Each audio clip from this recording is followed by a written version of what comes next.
Anda kembali menyaksikan NTV Prime. Kali ini di segmen Dialog Pemirsa, Presiden Amerika Serikat Donald Trump kembali mengultimatum Iran untuk membuka blokade Selat Hormuz. Ultimatum Trump disampaikan melalui akun di platform Truth Social miliknya, dan Trump mewanti-wanti Iran akan menghadapi neraka jika tetap memblokade Selat Hormuz dan tak sepakat untuk menghentikan perang. Ultimatum Trump direspons Iran dengan sindiran. Iran menyatakan mereka menunggu pasukan Angkatan Darat Amerika Serikat untuk bertempur di gurun. آمریکا نداشتیم آنچه که بوده ارائه درخواست مذاکره همراه با مجموعه‌ای از پیشنهادها از طرف آمریکا بوده که توسط برخی واسطه‌ها از جمله پاکستان به دست ما رسیده. موضع ما خیلی روشن هست. ما الان در شرایطی که تعرض و تجاوز نظامی آمریکا با شدت ادامه داره، حتما همه تلاشمون، همه توش و توانمون مصروف دفاع از خودمون هست. این ادعاها رو ما صادقانه ارزیابی نمی کنیم. عضویت در معاهده منع اشاعه برای ما فقط یک نام باشه در یک کاغذ و ما نه تنها نتوانیم از حقوق مندرج در اون بهره برداری بکنیم، بلکه مورد تعرض و اجحاف قرار بگیریم. خب فایده عضویت در این سند چیست؟ ما کماکان در این سند عضویت داریم و مادامی که عضویت داریم حتما نسبت به تکالیف مندرج در اون. Sementara itu, Inggris mengumpulkan 39 negara lainnya untuk membahas upaya membuka kembali Selat Hormuz tanpa kehadiran Amerika Serikat.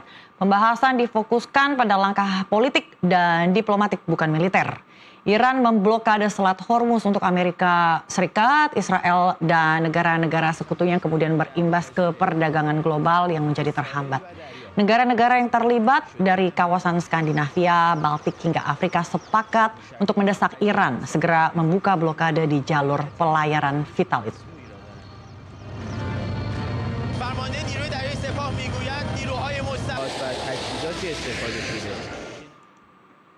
Ya, Donald Trump mengultimatum Iran untuk segera membuka blokade Selat Hormuz Senin ini. Di sisi lainnya, 40 negara yang dimotori Inggris berkumpul mencari solusi tanpa mengajak Amerika Serikat. Lalu apakah ini sinyal berakhirnya dominasi Amerika Serikat di Teluk? Dan bagaimana juga dampaknya jika ultimatum dilakukan Trump terhadap ketahanan energi global, termasuk Indonesia? Kita akan bahas bersama para narasumber yang sudah tersambung sore ini. Ada Wakil Ketua Komisi 1 DPR, Dave Laksono, yang akan bergabung nanti. Saat ini sudah ada Pak Anton Ali Abbas, Kepala Center for Intermestic and Diplomatic Engagement. Pak Anton, selamat sore. Sore, Mbak Desmona. Pak Anton, kita melihat ancaman Trump untuk menjatuhkan neraka di Iran ini sebagai satu ancaman nyata atau gertak sambal atau pepesan kosong belaka. Jadi nggak usah lah dianggap serius-serius amat gitu. Ya, jadi kalau membaca Trump ini memang unik. Satu, ucapannya sering berubah gitu ya. Itu satu yang harus dipahami. Yang kedua adalah kita juga harus melihat apa yang pernah Trump lakukan. Jadi Trump ini sudah beberapa kali gitu ya yang kita bisa lihat. Jadi dia melakukan ancaman, lalu ada yang dia lakukan, diteruskan, diwujudkan gitu. Ada yang tidak diwujudkan. Yang diwujudkan misalnya ketika kita bicara kasus Venezuela. Jadi Trump melakukan ancaman kepada Venezuela, lalu itu direalisasikan, gitu ya. Kenapa direalisasikan? Karena memang pada saat dia melakukan ancaman, gitu, memang dia melakukan juga pergerakan pasukan ke arah Venezuela, sehingga kemudian itu dieksekusi. Jadi itu bukan ancaman pepesan kosong kalau kasus Venezuela. Lalu yang kedua adalah kita lihat ada dia ngomong terus, gitu. Jadi ancam, tapi tidak dilakukan. Kasusnya kasus Greenland. Gitu, dia melakukan ancaman bla bla bla, tapi dia tidak melakukan tindakan apapun. Kenapa? Karena memang dia tidak sama sekali melakukan pergeseran pasukan untuk mencaplok yang namanya Greenland dari Denmark. Nah, ketika kita bicara tentang Iran, pada awalnya, pada ketika Januari maupun juga awal Februari kan dia juga sering kali melontarkan ancaman. Tapi kemudian itu direalisasikan. Kenapa? Karena memang dia melakukan pergeseran pasukan.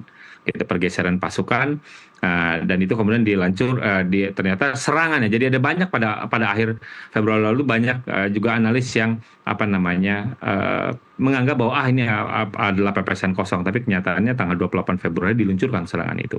Nah, pertanyaannya, apakah kemudian deadline tanggal 6 April ini akan ditepati atau tidak ditepati? Sejauh ini memang ada pergeseran pasukan. Ketika kita bicara pasukan, ada pergeseran pasukan. Jadi bahwa Amerika Serikat sendiri sudah menyiapkan setidaknya 17.000. Ya, jadi yang ini digadang-gadang akan melakukan ground invasion. Walaupun kita juga masih menunggu nanti opsinya apakah dia full scale operation atau kemudian jadi limited warfare atau juga special operation, kita masih belum tahu. Tapi ada pasukan yang dipersiapkan. Jadi kalau sejauh ini melihat dan berkaca pada apa yang Trump pernah lakukan, kemungkinannya itu dilakukan. Walaupun tetap saja namanya juga Trump, hobinya ngeles kadang-kadang gitu ya. Nah, ini dia kadang-kadang ngeklaim 70, 80, 90% militer Iran sudah dilumpuhkan, tapi kan kenyataannya Iran sampai hari ini itu masih tetap bisa melakukan serangan. Gitu. Jadi ya Trump memang jago ngeles gitu. Jadi kita juga lagi-lagi tentu saja kita semua berharap bahwa ada terjadi deeskalasi, tapi di sisi lain ada setidaknya saya melihat Trump ini dia tidak punya formula untuk menyelesaikan masalah ini, itu satu. Kedua, dia tidak punya keinginan untuk kemudian menyelesaikan konflik ini. Keinginannya belum ditunjukkan.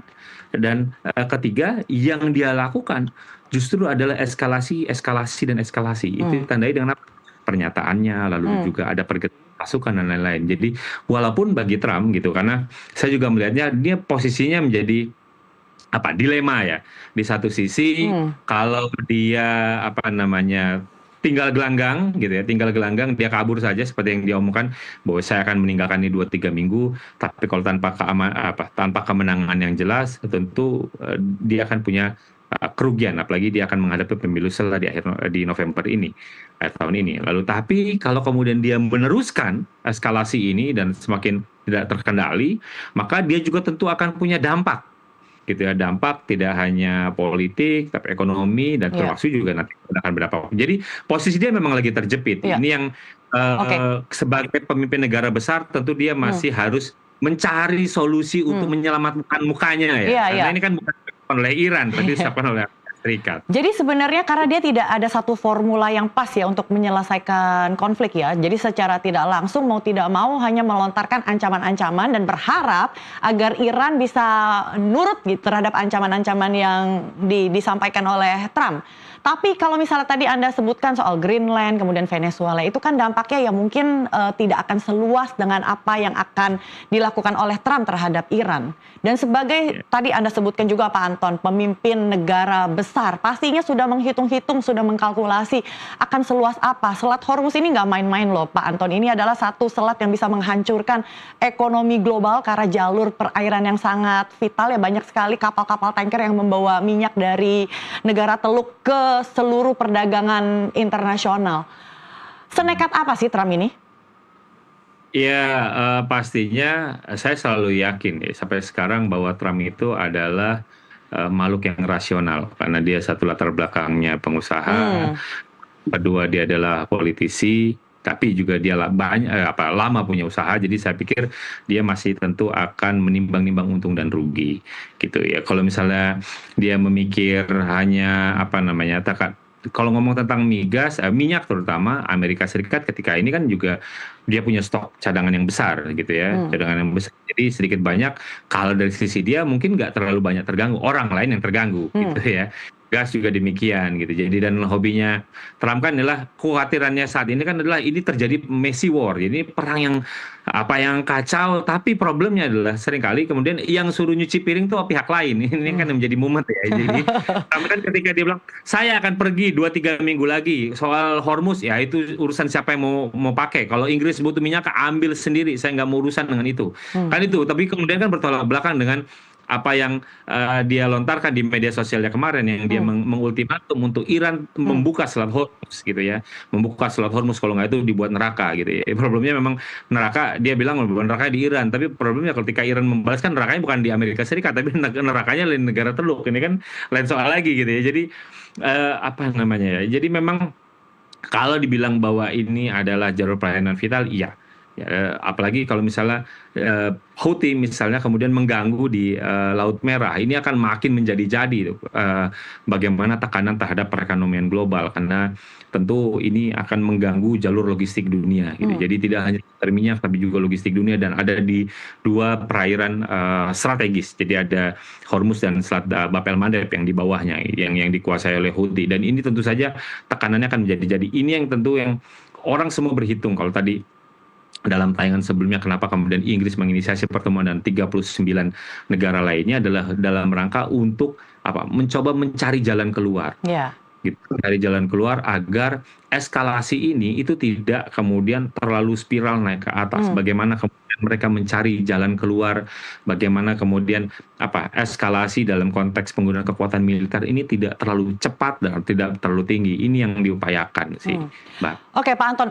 Oke lah, Trump sebagai seorang presiden yang unik ya bisa kita bilang, dan banyak orang yang setuju, punya pemikirannya sendiri. Tapi apakah tekanan-tekanan ataupun faktor eksternal ini bisa mempengaruhi keputusan yang diambil? Contohnya tadi, Inggris sudah mengepalai pertemuan ataupun menginisiasi koalisi dengan 39 negara lainnya dan meninggalkan Amerika Serikat, seakan-akan sudahlah kita urus aja ini sendiri ya. Kemudian juga dari dalam negerinya sendiri, ini rakyat Amerika Serikat juga sudah mulai gerah sepertinya, Pak Anton. Kalau saya selalu percaya bahwa ketika kita bicara tentang perang itu sebenarnya adalah salah satu bentuk politik luar negeri. Jadi inilah bentuk politik luar negeri Amerika Serikat. Tapi kalau bicara tentang politik luar negeri itulah kelanjutan dari politik domestik. Karena itulah kemudian saya melihatnya bahwa ini juga tidak lepas dari bagaimana Trump ingin melakukan konsolidasi terkait persiapan dalam pemilu setelah di November ini. Kita tahu bahwa Israel itu punya dukungan, punya pengaruh yang cukup kuat, baik dari sisi ekonomi maupun juga politik. Jadi bagi saya ketika Trump punya problem bagaimana dia kemudian untuk menjaga popularitas dia, menjaga elektabilitas dia, mau tidak mau dia harus menunjukkan bahwa dia do something. Jadi do something untuk kepentingannya Israel. Jadi harapannya adalah kemudian di dalam Amerika Serikat kelompok pro Israel ini akan mendukung dia dan menjaga bagaimana kemudian Partai Republik itu tetap bisa menjadi dominan ataupun mayoritas di Kongres. Jadi saya memang melihat ada wajah domestiknya. Apakah kemudian publik Amerika Serikat melakukan tekanan 2003 lalu ketika Amerika Serikat melakukan invasi kepada Irak, itu perlawanan yang jauh lebih besar gitu ya, jauh lebih besar. Jadi apa yang terjadi hari ini saya tidak melihat sebuah yang keganjilan ya. Ini adalah memang dulu juga dilakukan oleh Amerika Serikat ke 2003 gitu. Jadi bagi saya sih memang mau tidak mau, ini adalah salah satu upaya yang dilakukan oleh Trump untuk bagaimana kemudian memastikan posisinya terkait menghadapi pemilu setelah di November ini. Itu yang saya lihat ya. Jadi memang ada kepentingan domestiknya. Walaupun misalnya kalau kita mau coba bandingkan misalnya dengan pertemuan yang Inggris inisiasi dengan 39 negara lainnya gitu misalnya, di sisi lain kan kenapa Amerika nggak diajak? Kan Amerika sudah bilang katanya Selat Hormuz dia nggak mau ngurusin, makanya kemudian Inggris dan teman-temannya kemudian membangun koalisi itu satu. Kedua, mereka juga mencoba membuat posisi yang berbeda. Kalau Amerika Serikat dan Israel itu pro terhadap penggunaan kekuatan militer, yang ini koalisinya Inggris, Prancis dan teman-temannya ini anti ya. Jadi mereka tidak memikirkan untuk penggunaan kekuatan militer. Gitu. Jadi ketika membicarakan mengamankan Selat Hormuz, mereka fokusnya adalah bagaimana pendekatan politik, diplomatik dan lain-lain. Yang penting adalah non koersif. Mereka bilang, kalau Presiden Prancis bilang, mereka tidak pernah memikirkan untuk penggunaan kekuatan militer saat ini, saat perang. Tapi meskipun demikian, mereka juga tetap gitu. Jadi pekan ini rencananya misalnya itu akan ada pertemuan pada level pimpinan militer Dalam konteks apa? Mengamankan pasca perang. Jadi ketika nanti perangnya sudah berakhir, mereka akan menggunakan kekuatan militer dalam rangka apa? Untuk mengamankan Selat Hormuz. Tapi itu pasca militer, pasca dari perang, bukan saat ini. Gitu. Jadi memang sedikit banyak lagi-lagi ini juga ada dimensi kepentingan apa namanya kepentingan nasional dari negara-negara itu. Karena kan kalau misalnya kita lihat koalisi petanya itu bukan hanya sekedar Eropa, NATO, tapi juga ada Afrika. lebar. Ya, ada yang dari Amerika Latin, ada Panama, ada Afrika, ada Nigeria. Jadi memang spektrumnya lebar. Mereka memang punya kepentingan yang sama. Jadi kepentingan nasional yang sama bagaimana Selat Hormuz ini bisa dilayari. Dan saya khawatirnya adalah sekalipun perangnya berhenti, itu mungkin ketika kita bicara Selat Hormuz itu akan ada new normal gitu ya. So-called new normal itu dan saya. Kenapa? Karena kemudian Iran misalnya mengeksersis nanti mereka mau naikin apa? Memperlakukan tarif. Ya. Gitu. Ada Tarif biaya tol. tol. Kenapa? Karena kan Iran saat ini sudah banyak dihancurkan infrastrukturnya. Duitnya dari mana? Kalau misalnya Amerika nggak mau membayar perbaikan-perbaikan ini, ya mau tidak mau dia harus mencari cara.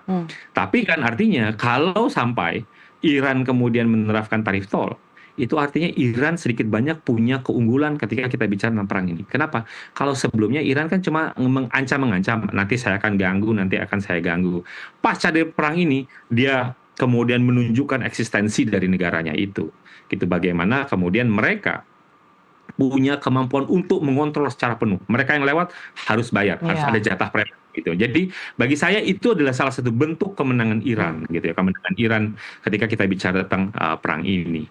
Oke, Pak Anton, sebelum kita bicara soal tarif tol yang kemungkinan juga akan berdampak ya terhadap Indonesia, kita bicara terkait dengan inisiasi koalisi 40 negara yang diketuai oleh Inggris. Indonesia kan sebenarnya juga kapal tanker milik BUMN kita ini juga tidak bisa bergerak ya. Apakah ada kepentingan kita di sana untuk sama-sama berdiplomasi dengan Iran agar tidak ada tekanan terhadap perekonomian dalam negeri? Ya, sebenarnya kita punya kepentingan ya, kenapa? Karena kan memang tadi ada kapal tanker kita juga itu. Cuma problemnya memang sejauh ini, gitu ya, pemerintah. Saya masih menunggu Pak Presiden untuk mengeluarkan pidato kenegaraan. Gitu. Kenapa? Karena kita tidak tahu sebenarnya posisi pemerintah kita saat ini bagaimana terkait konflik ini. Karena kalau di banyak negara lain, itu pemimpin negaranya memberikan update.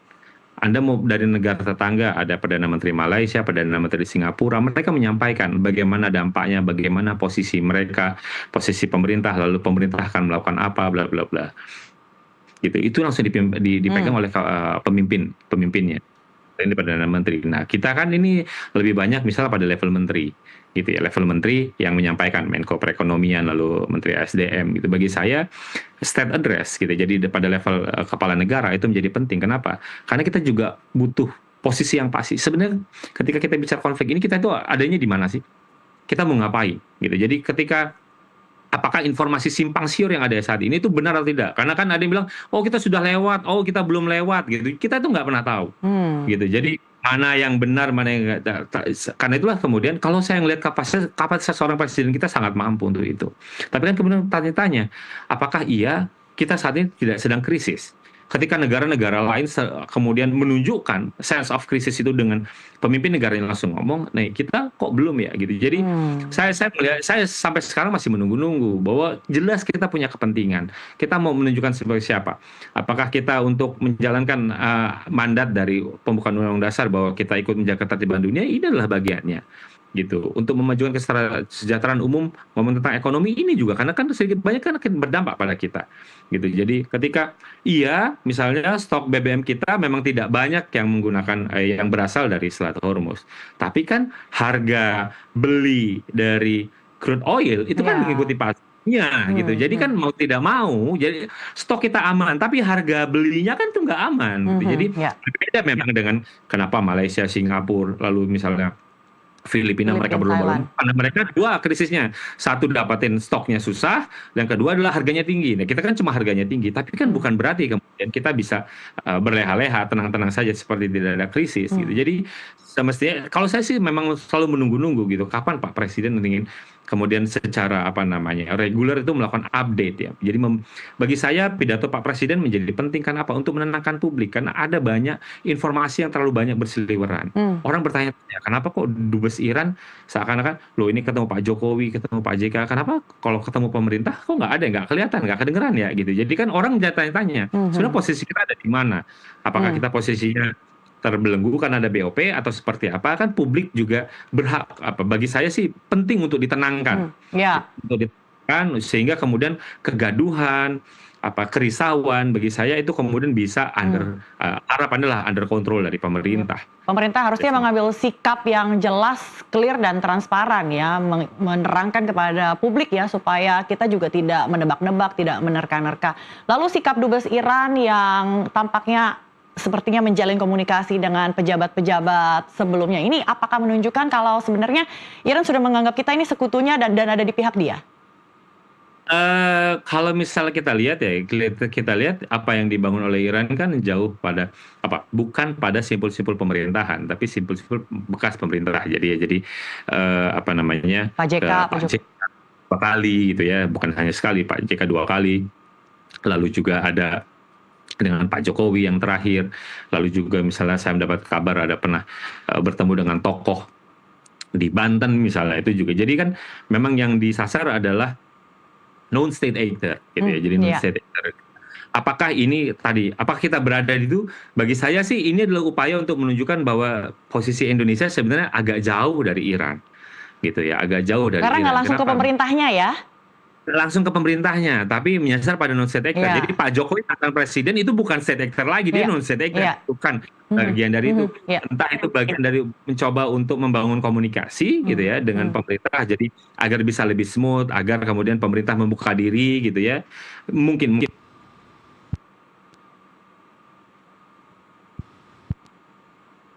ada jarak yang kemudian ditunjukkan ketika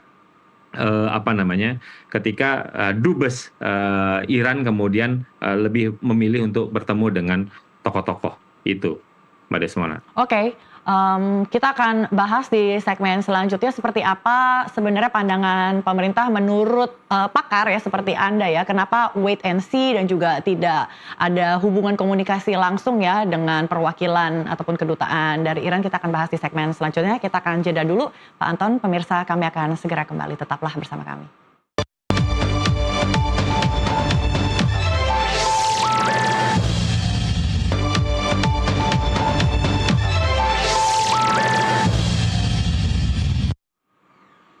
Terima kasih Anda masih menyaksikan NTV Prime, masih di segmen dialog, masih bersama saya ada Anton Ali Abbas, Kepala Center for Intermestic and Diplomatic Engagement.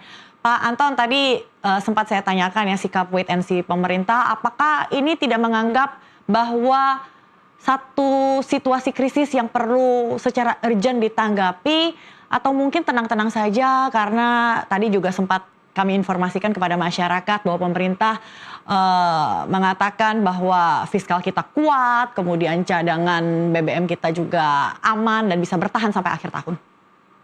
Ya, saya memang melihatnya kemudian bisa jadi gitu ya. Karena ketika ini kan relate sama dulu ketika Pak Prabowo menandatangani BOP gitu ya, itu kan modelnya top down ya. Jadi Pak Prabowo melakukan sesuatu kemudian dia melakukan penjelasan, jadi modelnya top down penjelasannya. Tapi ketika terjadi kasus Iran, saya melihatnya ada perubahan pendekatan. Jadi Pak Prabowo kemudian cenderung untuk berhati-hati menyikapi perang ini.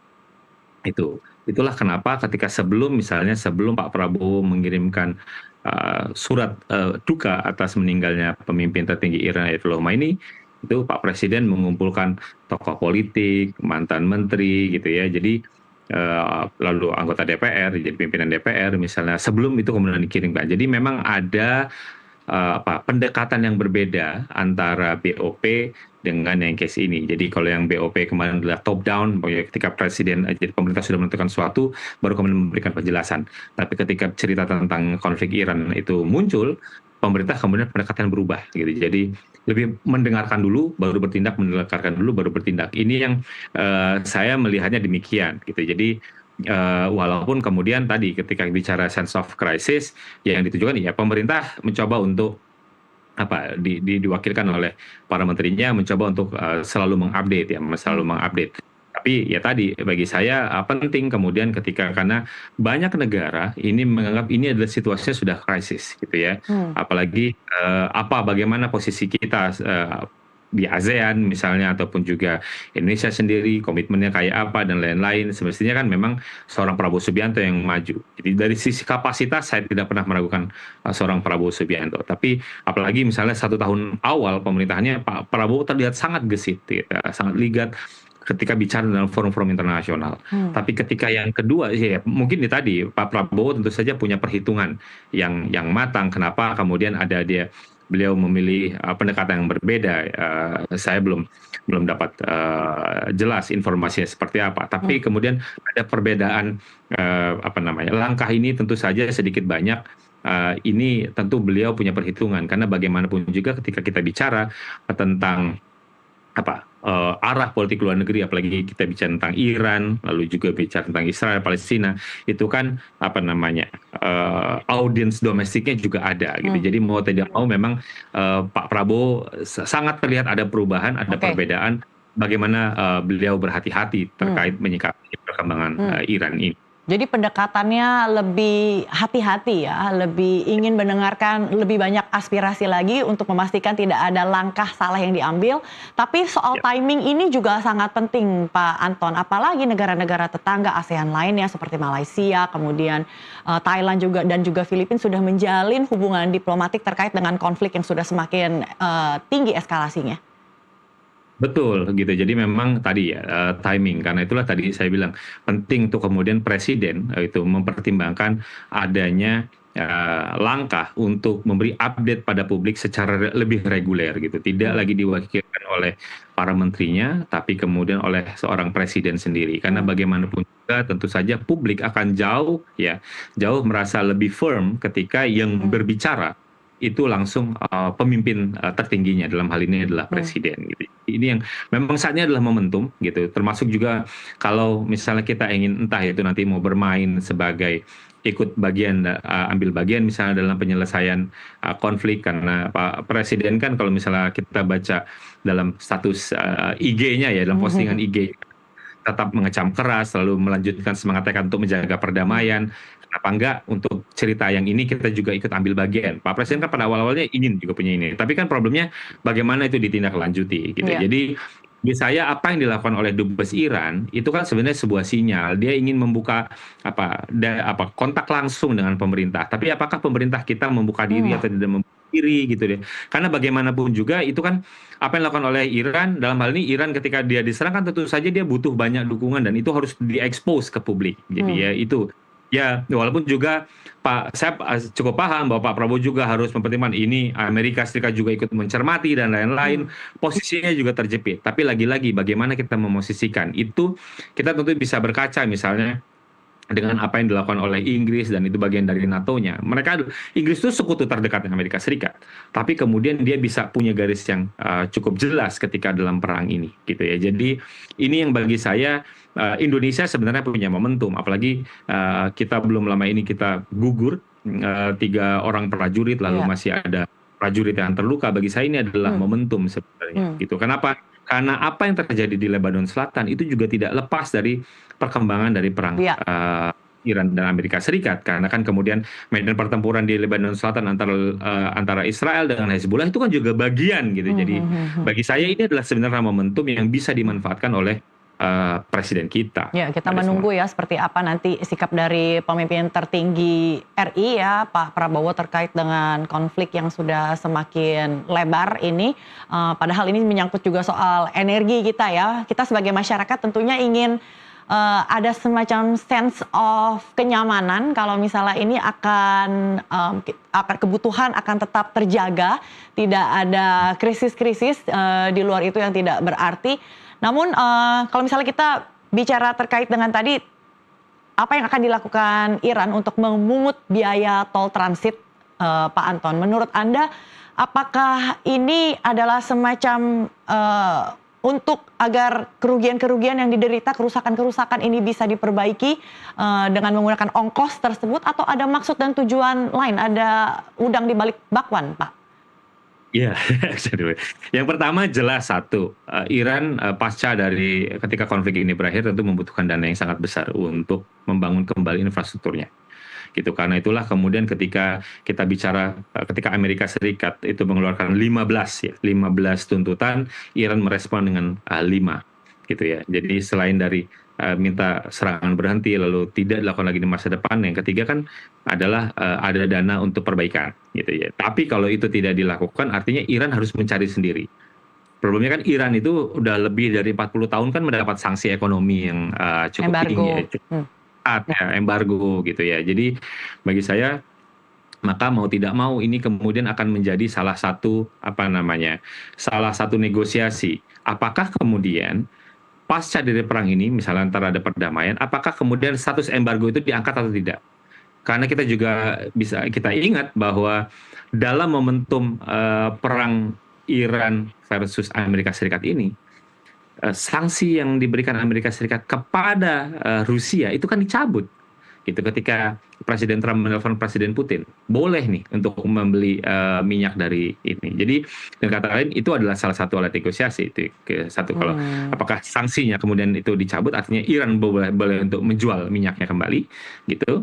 Yang kedua tentu saja cadangan sumber dana yang lain tentu saja dia akan bisa saja untuk memungut tarif lintas ini terkait Selat Hormuz gitu. Karena bagaimanapun juga ya ini akan ada beberapa dimensi yang kemudian ini bisa disebut keunggulan Iran. Satu, kemudian ini menunjukkan bahwa Iran ternyata punya berdaulat ketika kita bicara Selat Hormuz. Karena dia bisa mengontrol gitu ya, itu berdaulat. Kedua, di sisi lain, ternyata ketika kita bicara tentang peran, yang tadinya Iran itu tidak membuat kontrol secara penuh. Dia cuma bilang, ya saya akan ganggu. Tapi kemudian ternyata new normal pasca dari perang ini, gitu. Iran kemudian membuat kebijakan baru, gitu. Yang tadinya hanya mengganggu, kemudian dia mengontrol secara penuh. Jadi tidak hanya dia berbicara tentang kedaulatan, tapi bagaimana kemudian kebijakan tutup buka selat ini itu juga berada di tangan dia, dan itu juga kemenangan dari Iran sendiri. Iran akan kalah kalau misalnya Amerika menerapkan strategi bumi hangus. Cuma kan problemnya satu itu costly, kedua kemungkinannya berat, gitu. Siapa yang mau modal? Apalagi Amerika Serikat berjalan sendirian, gitu ya. Jadi dia mau buat ground invasion. Luas wilayah Iran itu adalah 3,5 wilayah Irak. Dulu Irak saja misalnya itu 150.000 pasukan Amerika Serikat ditambah 23.000 pasukan sekutu. Nah sekarang cuma 17.000, sepersepuluhnya gitu. Jadi mau gimana untuk menguasai gitu ya. Udah yang aja kalah gitu ya. Waktu Irak aja kalah gitu ya. Yang Irak tuh janjinya tadinya cuma maksimal 6 bulan. Orang Menhan Donald Rumsfeld kala itu tanya, ini berapa lama perangnya? Ya paling bisa 6 hari atau 6 minggu, tapi saya nggak pernah ngebayangin 6 bulan. Dia bilang gitu pada awal-awalnya. Tapi ternyata itu bertahun-tahun. Lah apalagi perang yang ini yang luas wilayahnya besar gitu ya. Lalu juga sangat kompleks dari sisi geografisnya, punya kemampuan yang masih cukup harus diperhitungkan gitu ya. Nah ini yang bagi saya ada banyak kalkulasi yang harus dipikirkan ulang oleh Amerika Serikat kalau memang ingin melakukan ground invasion, terutama untuk di teritorial. Untuk menguasai minyak Iran itu tidak hanya sekedar menguasai Pulau Kark, tapi juga harus menguasai daratan, karena bagaimana sistem produksi minyak Iran itu sampai di daratan Iran gitu, bukan hanya di Pulau Kark gitu. Jadi refineries dan lain-lain itu ada melibatkan di daratan. Jadi artinya tidak hanya sekedar untuk Kark, tapi kalau misalnya Amerika Serikat bicara tentang untuk menguasai Kark atau Hormuz saja, tentu saja ini juga harus diperhitungkan. Kalau ngomong tentang kesuksesan singkat, mungkin dia bisa raih dalam waktu cepat. Tapi kan pertanyaannya ketika ini adalah asimetris, Anda harus bertahan berapa lama? Berapa lama Amerika Serikat bisa mempertahankan kesuksesan singkat itu? Amerika Serikat apakah yakin punya ataupun sudah menyiapkan peluru untuk 7 tahun, 5 bulan, 4 bulan? Saya nggak yakin bahwa nanti kemudian pendaratan itu mereka sudah menyiapkan misi itu. Dan Belum masyarakatnya lagi nggak berkoar-koar ya, bisa membendung begitu ya aspirasi publik begitu ya, publik Amerika Serikat. Oke, jadi jalur lintas yang akan mungkin diberikan oleh Iran kepada negara-negara yang melintas ataupun lintas fee begitu ya, itu sebenarnya satu bentuk retaliasi Iran. Tadi Anda bilang satu bentuk kedaulatan Iran ya, kalau sebelumnya hanya menerima sanksi-sanksi, tapi kali ini ia bisa punya satu kekuatan dan eksistensi. Atau Pak Anton, mungkin ada senario di balik itu seperti contohnya ada cawe-cawe dari sekutu Iran untuk mungkin memanipulasi atau menekan harga pergerakan minyak dunia? Sekutu Iran itu kan kalau kita bicara tentang Rusia ataupun Cina, mereka juga punya kebutuhan untuk memastikan Selat Hormuz itu lancar. Pasokan, kalaupun kan selama ini misalnya minyak Iran itu dibeli oleh Cina, dia memastikan bahwa itu lancar, gitu ya. Jadi kan itu yang dipastikan. Jadi bagi saya mereka juga sebenarnya punya kepentingan untuk menciptakan perdamaian di sana. Itulah kenapa kemudian ketika pada awal-awal peperangan, Presiden Putin itu juga menelpon Presiden Iran untuk mencarikan solusi, yang kemudian dilanjutkan oleh Presiden Trump menelpon Presiden Putin. Dan di situ kemudian Trump mengumumkan bahwa mencabut sanksi yang diterapkan pada Rusia gitu. Jadi bagi saya sekutunya Iran juga punya kepentingan untuk memastikan sebenarnya ini aman. Gitu. Jadi wilayah itu aman. Dan bagi saya juga hal yang menarik lain adalah kalau pasca perang bisa jadi kemudian pendulum geopolitiknya di kawasan itu kemudian agak bergeser. Yang hari ini itu bergantung besar kepada Amerika Serikat gitu. Berbasis US dollar. Ketika basis US dollar, lalu pertahanan militer dari Amerika Serikat, tapi kan kemudian sudah banyak mengalami penurunan. Nah, jangan-jangan habis ini kemudian negara-negara Teluk itu mulai memikirkan untuk mereka kemudian berpaling pada Cina, karena tahu Iran itu kan sekutunya adalah Cina, gitu. Teknologinya banyak belajar dari Cina. Kenapa enggak kemudian mereka juga ikut bekerja sama dengan Cina? Selama ini kerjasama ekonominya juga cukup kuat, ya tinggal ditambah dan kerjasama militer. Karena bagaimanapun juga Iran itu berapa puluh tahun di sanksi. Lah, tapi kenapa kok dia bisa membangun kemampuan militer, kapasitas militer dia kok hebat ya? Tentu kan di asistensi. Serangan presisi itu kan juga pasti ada bantuan mata untuk lihatnya satelit siapa yang digunakan gitu. Apakah itu satelit Iran? Iran itu kan udah dibombardir pada awal-awalnya, tapi dia tidak bisa. Artinya kan ada bantuan yang dilakukan oleh sekutunya. Karena itulah bisa jadi kemudian pasca dari perang ini itu kemudian bisa jadi sedikit banyak akan ada dinamika pergeseran geopolitik yang tadinya sangat Amerika. Gitu. Jadi Amerika sentris kemudian bisa jadi bergeser, kemudian mereka untuk mempertimbangkan kenapa enggak mereka kemudian juga ikut bergantung pada Cina gitu ya. Guna apa? Karena ketika kita bicara tentang kondisi saat ini Iran selalu melakukan serangan, kan mereka juga intercept ya, sebagai bentuk pertahanannya. Nah, satu rudal, satu drone itu kan dihadapi sekitar 2-5. Diprediksi kemampuan interceptnya, ya memang keberhasilannya mencapai 90%. Tapi stoknya untuk intercept itu makin lama makin menurun. Produksi interceptor itu sendiri juga membutuhkan waktu. Artinya apa? Ini yang butuh perhitungan sendiri yang juga harus diperhitungkan oleh negara-negara Teluk. Itu tadi kenapa kemudian bisa saja gitu ya. Nanti akan ada pergeseran-pergeseran itu, karena bagaimanapun juga ketika kemampuan pertahanan negara-negara Teluk itu melemah, tentu mereka akan menjadi rentan. Karena itulah kemudian mencari induk semang yang baru itu bisa jadi salah satu pertimbangan, Mbak Des. Ya, jadi Pak Anto, the next question, peluang deeskalasi dalam waktu dekat ini sebesar apa? Nah, sejauh ini sih dari kabar yang saya kumpulkan gitu ya, ini Pakistan bersama Saudi Arabia dan Turki masih mencoba untuk membangun kesepakatan. Jadi Islamabad Accord gitu. Jadi pertemuan di Islamabad dalam rangka untuk gencatan senjata. Ada beberapa pilihan, ada gencatan senjata 45 hari, ada gencatan senjata 48 jam. Tapi Reuters sejauh ini sudah melaporkan sudah diterima. Tapi walaupun kemudian itu Iran ngebantah, saya nggak pernah menerima yang 45. Kalau 45 itu artinya Amerika minta jeda, habis itu nanti akan menyerang saya lagi. Gitu ya. Kalau misalnya mau gencatan senjata, ya langsung langsung permanen aja. Kita bicara tentang permanen, bicara bahwa ini tidak dilakukan oleh ke depan gitu. Jadi Iran tentu juga berhitung kalau misalnya ini jeda, itu artinya Amerika dan Israel ini akan membangun kekuatan, rebuild gitu ya, rebuild. Sementara kan Iran posisinya udah bertahan nih gitu ya. Ya mendingan gempur-gempurannya ya sekarang-sekarang aja gitu. Jadi posisinya Iran sejauh ini tuh udah banyak punya keunggulan, walaupun misalnya pemimpin-pemimpin kunci mereka banyak yang menjadi korban, lalu ada kerusakan, apalagi Amerika Serikat misalnya juga mengancam akan merusak fasilitas sipil. Mereka udah bicara untuk pembangkit listrik, kemarin sudah menghancurkan jembatan misalnya. Itu kan adalah bentuk-bentuk frustasi gitu ya. Tapi ini yang kemudian masih diupayakan oleh banyak pihak, termasuk saya pikir yang 40 negara ini juga punya concern yang sama bagaimana untuk melakukan deeskalasi, karena Selat Hormuz itu akan bisa normal kalau memang ada deeskalasi. Kalau masih ada eskalasi tentu nggak akan bisa normal. Gitu. Jadi ada banyak pihak, termasuk juga misalnya Rusia, lalu juga kan saya dapat kabar juga bahwa Iran juga membutuhkan assurance bahwa ini Amerika nggak main-main kan ya.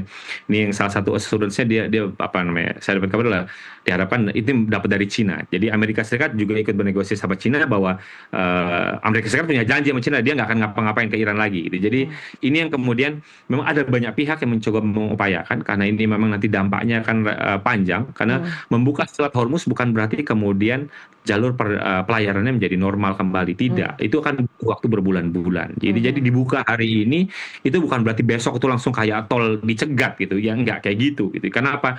Karena ada asuransi yang sudah meningkat, lalu ada banyak yang kemudian harus dipetakan gitu kan. Ada serangan-serangan kemarin itu kan tentu akan menjadi catatan gitu ya.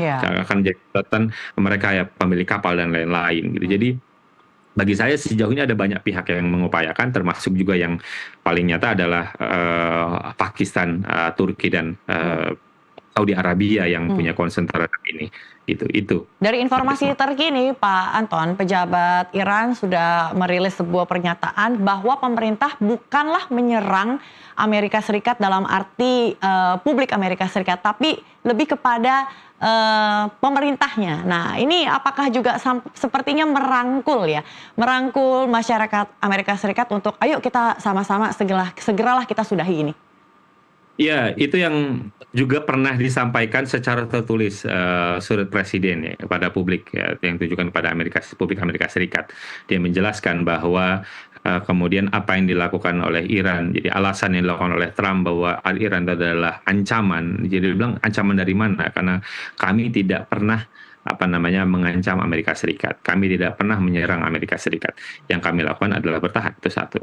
Kedua kan kemudian di surat itu juga menanyakan apakah yang dilakukan oleh Trump ini artinya mendahulukan kepentingan Amerika Serikat. Gitu. Jadi itu juga memang ya saat ini juga ada bagian dari perang narasi. Jadi bagaimana kemudian dari sisi Iran juga mencoba untuk lebih persuading kepada termasuk juga publik Amerika Serikat, terutama adalah kelompok yang menolak karena Iran melihat itu adalah salah satu simpul yang bisa coba untuk dipengaruhi dan diperbesar bahwa apa yang dilakukan oleh Trump ini bukan semata-mata untuk mewakili kepentingan Amerika ataupun slogannya Trump, jadi Make America Great Again atau American First. Ini bukan soal itu, ini adalah kepentingan Israel, gitu. Karena tidak ada rencana apapun, gitu. Apa kepentingannya bahwa apakah misalnya Iran itu mengancam Amerika Serikat dan lain-lain? Tidak. Yang serangan ini dilakukan ketika sedang negosiasi masih berlangsung yang difasilitasi oleh Oman misalnya, itu yang kemudian dicoba narasi itu yang dibingkai yang kemudian disebarluaskan untuk menggrab audiensnya Amerika Serikat, salah satunya ketika surat itu kemudian dirilis di media sosial, Mbak Desmond. Oke, kita akan tunggu seperti apa sikap Trump ya, karena batas waktunya kalau nggak salah hari ini harusnya pukul 20 waktu timur katanya ya, tapi kemudian katanya ada extension perpanjang sampai dengan esok hari sama 20 waktu timur. Terakhir Pak Anton, ini tadi saya ada melihat di buletin kami juga kita sudah menginformasikan bahwa harga aftur naik yang berdampak pada harga tiket pesawat, Pak Anton. Nah ini kan pemerintah juga sudah mengalokasikan anggaran ya, subsidi ya, agar kenaikan harga tiket pesawat ini juga tidak memberatkan masyarakat. Nah kira-kira kalau seperti ini terus-menerus ya, tanpa ada seperti komunikasi ya dengan dengan pemerintah Iran, apakah yakin kalau kita benar-benar aman? Iya, saya pikir yang harus dilakukan adalah kita mitigasi potensi Ya. risiko. Sebelum risikonya terwujud, kita harus mitigasi. Gitu. Jadi itu yang bagi saya menjadi penting untuk kita kemudian mau bernegosiasi juga dengan Iran, gitu ya, bernegosiasi. Problemnya adalah apakah kan pasti akan bertanya, nah, Indonesia posisinya di mana, gitu? Apakah berdiri di tengah-tengah atau seperti kebanyakan negara-negara Teluk yang hanya mengecam Iran atau seperti apa, gitu? Itu satu. Kedua, tentu kita juga harus membangun apa? Kepercayaan, ya, memulihkan kepercayaan kepada Iran bahwa kita itu bukanlah negara musuh, kita itu adalah teman, gitu loh. Kita itu adalah partner, kita bergabung di D8 gitu ya, kelompok negara-negara menengah gitu ya, middle power D8 di mana Iran ada di situ kan semestinya kan bulan April ini kan ada pertemuan, ada summit di Indonesia. Gitu. Jadi saya pikir inilah waktunya kita untuk semakin meyakinkan pada Iran bahwa Indonesia tidak ambil bagian di sini, Indonesia pro terhadap perdamaian, Indonesia sangat mendukung penegakan kedaulatan, lalu juga hukum internasional itu dipatuhi, itu harus clear ucapan itu gitu. Dan bagaimana kemudian kita bisa kemudian memastikan bahwa kepentingan kita di Selat Hormuz dan lain-lain itu memang tidak terganggu. Karena kalau misalnya itu terus dibiarkan, maka ya memang mau tidak mau kita akan terdampak sendiri gitu. Jadi bagi saya memang opsi yang ada saat ini adalah bagaimana kita membangun komunikasi yang baik kepada Iran, karena ya secara de facto Iran yang hari ini mengontrol Selat Hormuz. Buktinya 40 negara itu kemudian memikirkan bagaimana upaya diplomatik, upaya politik untuk memastikan Selat Hormuz itu bisa berjalan lancar. Jadi mau tidak mau bagi saya sih ya tidak ada pilihan kita selain untuk meningkatkan kepercayaan Iran kepada kita bahwa kita tidak berat sebelah dan lain-lain. Tapi kita adalah teman untuk bersama-sama maju ke depan gitu. Jadi kita tidak pro terhadap kekerasan, kita adalah mendukung perdamaian seperti yang disampaikan oleh Pak Prabowo dalam postingannya gitu. Kita itu pro terhadap perdamaian. Karena itulah kita akan membantu mencari cara bagaimana konflik ini bisa mereda dan lain-lain. Selain dari ya kita harus menunjukkan bahwa kita itu tidak berat sebelah gitu. Jadi itu yang bagi saya momentum itu yang bisa juga ikut dipertimbangkan oleh pemerintah kita saat ini. Baik, terima kasih Pak Anton Ali Abbas, Kepala Center for Intermestic and Diplomatic Engagement untuk obrolannya sore hari ini. Dan mohon maaf pemirsa, narasumber kami lainnya, Wakil Ketua DPR Komisi 1 Dave Laksono belum bisa bergabung karena satu dan lain hal. Baik, pemirsa, Selat Hormuz memang kini bukan sekedar lagi menjadi jalur perdagangan, tapi ujian nyali bagi para pemimpin dunia. Dan jika gertakan ini berubah jadi ledakan betulan, maka harga yang harus dibayar adalah stabilitas ekonomi yang kita nikmati bersama hari ini. Di Selat Hormuz yang menang bukan yang paling kuat senjatanya, tapi yang paling bijak diplomasinya. NTV Prime akan segera kembali usai jeda.